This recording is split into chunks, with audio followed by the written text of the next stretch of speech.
sont comme des lys d'où découle la myrrhe. Ses mains sont des anneaux d'or garnis de chrysolites. Son corps est de l'ivoire poli, couvert de saphir. Ses jambes sont des colonnes de marbre blanc, posées sur des bases d'or pur. Son aspect est comme le Liban. Le Liban ici revêt la blancheur, la gloire supérieure, comme on dit, les cèdres du Liban. Distingué comme les cèdres, c'est-à-dire, il est d'une distinction exceptionnelle. Et il rajoute et dit, son palais n'est que douceur. Et toute sa personne est pleine de charme. Tel est mon bien-aimé, tel est mon ami, fille de Jérusalem. Donc nous disons que le Seigneur, il exige l'amour top. Il ne peut pas admettre un amour secondaire. C'est une impossibilité. C'est pour ça que je le dis toujours. Cette histoire qui est une coutume dans les églises, où chaque samedi, il y a des gens qui doivent faire la ronde de la ville pour aller exhorter les gens pour qu'ils viennent à l'église. La visite. Moi, je dis toujours, Allah, il présente un autre Jésus. Le Jésus, le véritable, lui ne flatte personne. Quand quelqu'un est hésitant, Jésus le force il exhorte pour qu'il parte. Comme il a dit, si quelqu'un ne mange ma chair et ne boit mon sang, il ne peut pas être mon disciple. Il ne peut pas avoir la vie en lui. Les gens commençaient à partir. Et les disciples sont restés. Qu'est-ce que Jésus a dit? Et vous, pourquoi vous n'êtes pas partis? Donc le Seigneur, il veut que les gens qui peuvent s'attacher à lui, qui s'attachent à lui par conviction. Une conviction ferme. C'est ça que l'Écriture dit. Tout ce qui n'est pas produit de conviction est péché. Les choses de Dieu, on ne peut pas les forcer. C'est l'homme, quand il comprend, alors il prend la ferme résolution de s'attacher. C'est pour ça qu'il dit, si quelqu'un veut venir vers moi, qui renonce à lui-même, qui se charge de sa propre croix. C'est l'homme qui doit se charger de sa propre croix lui-même. On ne peut pas forcer à quelqu'un de porter la croix, comme cela a été le cas de Simon de Cyrène.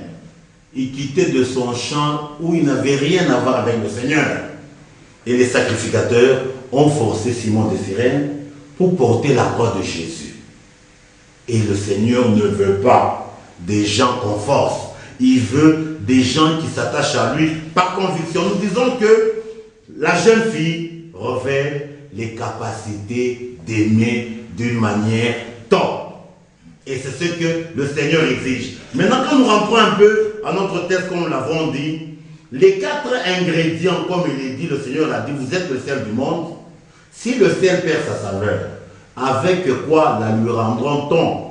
Il ne sert plus à rien, il ne peut être que foulé aux pieds. Nous avons dit que cette saveur est scellée par la présence de la nature de Dieu ou de la nature de Christ dans nos vies, dans nos cœurs. Et pour appréhender ce mystère, c'est pour ça que nous sommes partis dans le livre de Zacharie. Zacharie, qui signifie le sens étymologique, les souvenirs de l'éternel. Zacharie nous revient dans le texte que nous avons lu dans Zacharie 8, où la présence de Dieu à Jérusalem est révélée par la présence de ces 4 types de personnes dans les rues de Jérusalem. Où le premier type, ce sont les vieillards, où nous avons dit que les vieillards revêtent la sagesse, la crainte des dieux. Comme il est dit, l'amitié de Dieu est pour ceux qui le craignent. Si nous craignons Dieu, Dieu devient notre ami. Mais Mosé, avant que vous ne puissiez continuer sur les résumés, j'aimerais un peu poser la question. Quel est l'état de choses? Quelle est votre lecture par rapport à ces ingrédients en nous chrétiens d'aujourd'hui ou dans nos églises? Merci pour la préoccupation, elle est vraiment fondamentale. Le Seigneur, il dit quelque part, il est en train de se poser une question où il dit: quand le Fils de l'homme reviendra, trouvera-t-il la foi? La foi dont le Seigneur parle, c'est la foi de la conception céleste. La foi qui a été transmise une fois pour toutes La foi que Noé a eue, la foi que Abraham a eue, la foi que les David ont eue, la foi que les Abraham ont eue, la foi que les prophètes ont eue et la foi que les apôtres ont eue. Mais quand nous voyons de la manière que nous nous comportons dans nos églises, il n'y a rien de semblable au Père de la foi.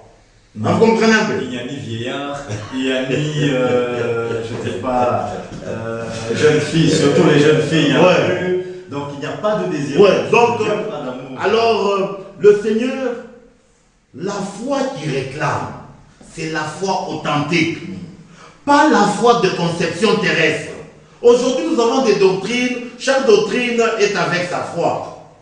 Mais la foi que le Seigneur réclame, c'est la foi don qui vient de Dieu. Là, on se comprend un peu. Et cette foi doit rassembler les 4 éléments ici. C'est-à-dire, on doit avoir la crainte de Dieu. On doit avoir une vie de sainteté. On doit être un héros dans les choses de Dieu. Héros, c'est quoi? Produire du fruit digne de Dieu, quels que soient les temps et les circonstances. Comme le Seigneur l'a dit qu'elle avait vu un figuier qui avait des belles feuilles. Mais c'était la saison des non-fruits. Le Seigneur a exigé du fruit.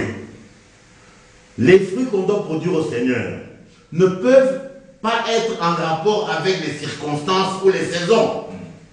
Les fruits que le Seigneur nous exige, c'est en rapport avec sa nature, avec son germe. Comme il est dit, lui Jésus, il est un germe.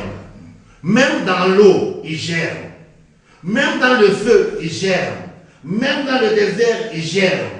On ne peut pas se donner des justifications. Non pas s'il y a eu ça, c'est pour ça que je me suis comporté comme ça. Non. Comme quelqu'un disait, quand on devient enfant de Dieu, on doit prendre toutes les raisons de la terre, les enfermer dans un sac et donner là-dedans un coup de pied et les renvoyer loin. Hein, vous comprenez un peu? C'est ce que Paul même dit. Qu'est-ce qui pourra nous séparer de l'amour de Christ? Serait-ce l'épée? Serait-ce la persécution? Serait-ce la nudité? Serait-ce la famine? Mais en toutes ces choses, nous sommes plus que vainqueurs par celui qui nous a aimés. Avoir la victoire, ce n'est pas avoir l'abondance des biens matériels comme les gens le prétendent. Avoir la victoire, c'est une vie de sainteté. Avoir en nous le signe de Ephraïm. Comme Joseph l'a dit, l'Éternel Dieu m'a rendu fécond dans le pays de mon affliction. Un jeune homme qu'on saisit par une femme milliardaire pour qu'elle couche avec. Mais Joseph n'a pas cédé, n'a pas trahi son Dieu. C'est ça l'héroïsme, c'est ça l'exploit. Et c'est ce que le Seigneur nous réclame. Donc, la prière de mon cœur est que le peuple de Dieu comprenne ces concepts pour que notre marche soit conséquente. C'est-à-dire, dans nos vies, il faut qu'il y ait le sel. Et comment vous définissez la racine de l'absence de ces ingrédients dans nos églises, dans le chef de plusieurs chrétiens aujourd'hui? La racine, c'est quoi? L'attachement aux choses terrestres. C'est-à-dire les intérêts des capitalistes ou des Américains. Oh ouais, c'est ça le problème. C'est-à-dire l'espérance, au lieu qu'elle soit céleste, aujourd'hui nous présentons une espérance terrestre. C'est ça la racine. C'est ça que Paul dit. Si notre espérance est seulement dans ce siècle, nous sommes les hommes les plus malheureux de tous les hommes. Donc, l'encre de notre foi, c'est notre espérance. Et l'espérance est céleste. L'espérance n'est pas terrestre. Mais si nous nous présentons une espérance terrestre, bien aimé, on sera prêt à tout sacrifier pour avoir les espérances terrestres. Vous comprenez un peu? Donc le grand problème, c'est notre espérance. Elle est où? L'espérance du peuple de Dieu, c'est le siècle à venir. Et quoi faire pour avoir ces ingrédients? Qu'est-ce que l'Église, qu'est-ce que nous chrétiens d'aujourd'hui nous devons faire pour avoir ces ingrédients? Bon, comme nous l'avons dit, c'est-à-dire, nous devons croire au Seigneur selon ses procédures. Selon sa perception. Ah, mais nous croyons Seigneur selon nous. Hein, vous comprenez un peu? C'est pour cela que même il y a un serviteur de Dieu qui le dit dans le texte, où il dit même le diable, il croit que Dieu existe et il tremble même. Les démons, ils savent que Dieu existe et ils tremblent. Si nous avons la foi comme le diable ou les démons, donc on n'est pas différent. Hein, vous comprenez un peu? Donc la foi véritable, c'est là. Je crois qu'il y a un texte qui le dit très bien. Il dit ceci. Ceux qui connaîtront leur Dieu agiront avec fermeté.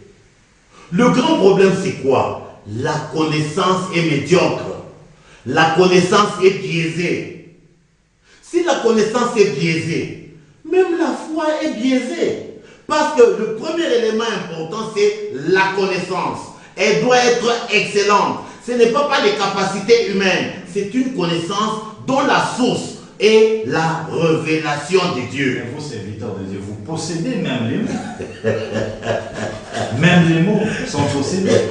Oui, c'est ce que je disais. C'est-à-dire, aujourd'hui, c'est pourquoi quand vous regardez, quand nous parlons même de la prospérité dans les églises, nous prenons la prospérité des Moabites pour la prospérité d'Israël. Les biens matériels, si on peut parler comme ça, la Bible appelle ça la prospérité des Moabites.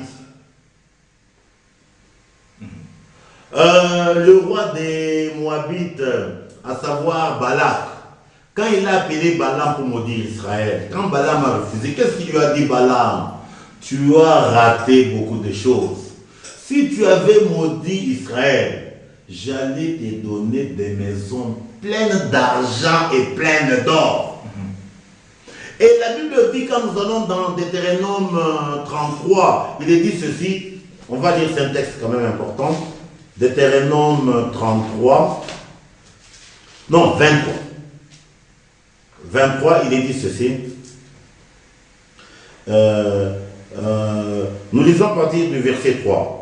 L'Ammonite et le Moabite n'entreront point dans l'assemblée de l'Éternel, même à la 10e génération et à perpétuité, parce qu'ils ne sont pas venus au-devant de vous avec du pain et de l'eau sur le chemin lors de votre sortie d'Égypte, et parce qu'ils ont fait venir contre toi, à prix d'argent, Balaam, fils de Béor, de Pétor à Mésopotamie, pour qu'ils te maudissent.